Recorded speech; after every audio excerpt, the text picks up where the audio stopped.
Salam, hər vaxtınız xeyir olsun. Gün Az TV-yə baxırsınız. Studiyada Aynur Zahid, əvvəlcə əsas xəbər başlıqlarına qısaca nəzər salaq. Kirmanda zəlzələ oldu. İran nüvə silahı hazırlanmağa təhlükəli dərəcədə yaxınlaşıb, energetika nazirindən açıqlama. ABŞ İranla bağlı həm diplomatik, həm də hərbi variantları nəzərdən keçirir. İran təyyarələrini hansı ölkələrdə gizlədir? Birləşmiş Ərəb Əmirlikləri ikinci İsrail hesab edilə bilər, Səlimidən açıqlama.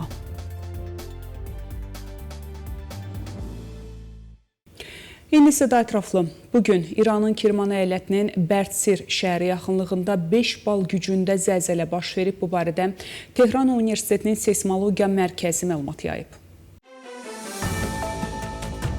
Məlumata görə səhər saat 11:17-də meydana gələn zəlzələnin epicentri 8 kilometr dərinlikdə qeydə alınıb. Yeraltı təkanlar Kirman, Rəfsəncan və Sircan şəhərlərində də hiss olunub. Dağıntı və tələfat barədə məlumat verilməyib.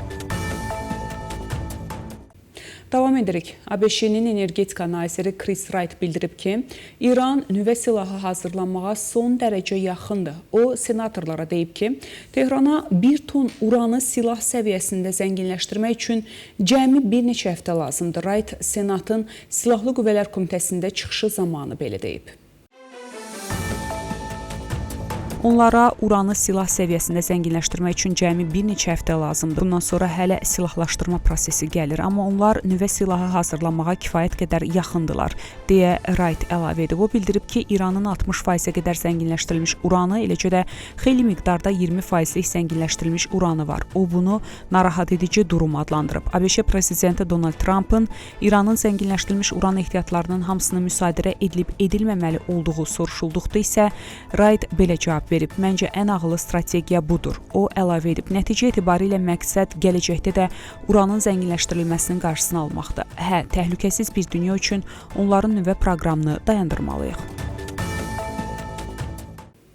ABŞ-nin respublikaçı senator John Kennedy bildirib ki, İran nüvə silahı əldə edərsə ondan istifadə edəcək. O, Fox News kanalına müsahibəsində İranın təhlükə yaradan bir ölkə olduğunu deyib. Problem budur. New York Times'ın niyə səhv etdiyini izah etdim. İran başlanğıcdan bəri problemdir və məsələ ondadır ki, ölkə rəhbərliyində düzəlməsi mümkün olmayan bir dəlilik var. Əgər onlara bomba versəz, ondan istifadə edəcəklər. Mənim həmkarlarım, məsələn, senator Schumer deyir ki, onlar problemi yaratmır. Amma açığı, senator Chuck Schumer bu məsələdə heç nə bilmir. O yanılır. Onlar təhdiddir və buna görə prezident hərəkətə keçib, deyə Kennedy bildirib.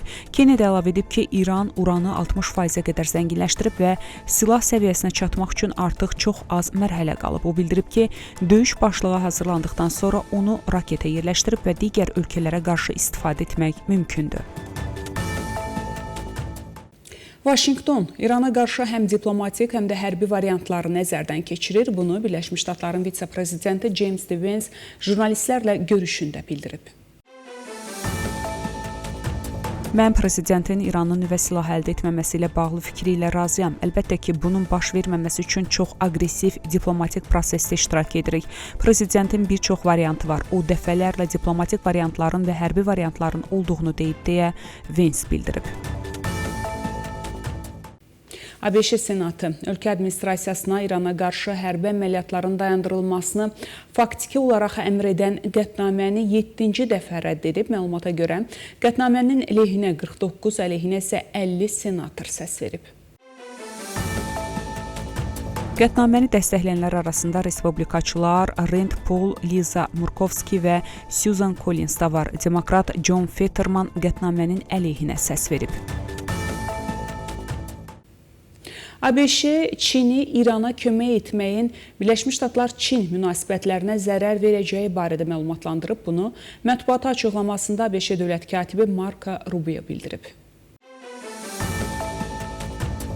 Biz onlara İrana hər hansı bir dəstəyin verilməsinin münasibətlərimizə mütləq zərər verəcəyini açıq şəkildə bildirmişik. Bu məsələ danışıqlarda mütləq qaldırılacaq, deyə o deyib. İran niyə təyyarələrini gizli şəkildə qonşu ölkələrə köçürdü? CBS News Amerikalı rəsmilərə istinadən xəbər verib ki, İran gərginliyin artmasından sonra ABŞ-nin mümkün hücumlarından qorunmaq üçün bəzi hərbi və mülki təyyarələrini gizli şəkildə Pakistan və Əfqanistana köçürüb. Məlumata görə Tehran bir neçə hərbi təyyarəni Ravalpindi yaxınlığındakı Nurxan hava bazasına göndərib, lakin Pakistanlı bir rəsmi bu iddianı təkzib edib. CBS həmçinin bildirib ki, İranın bir neçə mülki təyyarəsi də Əfqanistana köçürülüb, amma Taliban Əfqanistanda hər hansı İran təyyarəsinin olduğunu inkar edib. Bu hesabatda qeyd olunur ki, Tehran bu addımlarla regional gərginlik fonunda hava aktivlərini qorumağa çalışır. Cənubi Koreya rəsmisi bildirib ki, Hürmüz boğazı yaxınlığında Namu yük gəmisinə edilən hücumun İrandan başqa bir qüvvə tərəfindən həyata keçirilməsi ehtimalı azdır. Bu barədə Yonhap News Agency məlumat yayıb. Rəsmi əlavə edib, yük gəmisinə hücuma görə məsul tərəf müəyyən edildikdən sonra Seul diplomatik addımlar atacaq. Bundan əvvəl gəminin strateji su yolu yaxınlığında partlayış və yanğın nəticəsində zərər gördüyü bildirilmişdi. Hadisənin səbəbi ilə bağlı Cənubi Koreya hakimiyyəti tərəfindən araşdırma aparılır. Birləşmiş Ərəb Əmirlikləri Yəhudi dövlətinə göstərdiyi dəstəyə görə ikinci İsrail hesab edilə bilər. Bunu İran parlamenti sədrinin sözçüsü Əlirza Səlimi deyib. O bildirib ki, Əbu-Dabi İsrailin iqtisadi qanadı rolunu oynayır. Səlimi həmçinin qonşu ölkəni ABŞ və İsrailin maraqları istiqamətində hərəkət etməkdə ittiham edib. Belə hörmətli tamaşaçılar, bu saata çatdıracağım əsas xəbərlər bunlar idi. Görüşmək ümidi ilə salamat qalın.